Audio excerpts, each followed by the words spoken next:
आज हमने फ्लायर में बच्चों को जिस चीज़ की मशक करवाई, जो सिखाया पढ़ाया और जिसके बारे में हमने उन्हें बताया कि वो खुद से भी ये कर सकते हैं, वो है सीन शीन स्वाद द्वात के साथ हरूफ और मिलाकर, लेकिन हरूफ 3 और मिलाएं ताकि वो टोटल 4 हरूफ बन जाए। सीन के साथ 3 हरूफ मिलाएंगे तो 4 हरूफ बन जाएंगे सीन के, और वो एक लफ्ज़ बनाएं।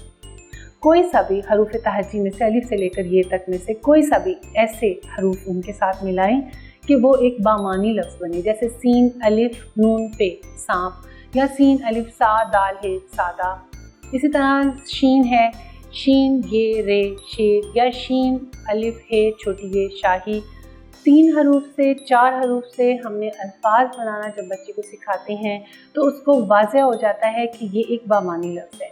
स्वाद के साथ भी इसी तरह से है, स्वाद अलिफ सा बेनुन बन साबन, या स्वाद अलिफ सा बेरे बर साबिर। ज़्वाद के साथ है ज़्वाद अलिफ ज़ा मीम नून, 4 हरूफ हैं ज़ामिन। ये तमाम हरूफ तो वो हैं जो सामने लिखे हुए हैं, लेकिन इसके अलावा भी बच्चों को मशक दें कि वो खुद से भी अल्फाज बनाएं। जब वो खुद से अल्फाज बनाना शुरू कर देंगे तो यकीनन ये उनकी भी और हमारी भी कामयाबी होगी कि बच्चे खुद से लिखना शुरू कर दें, खुद से अल्फाज को बनाना शुरू कर दें। हमारा ये वीडियो यहीं पे ख़त्म होता है, हमारा ये सबक यहीं पे ख़त्म होता है। इंशाल्लाह ताला अगली वीडियो अगले सबक के साथ फिर आपसे मुलाकात होगी। तब तक के लिए अल्लाह हाफ़िज़।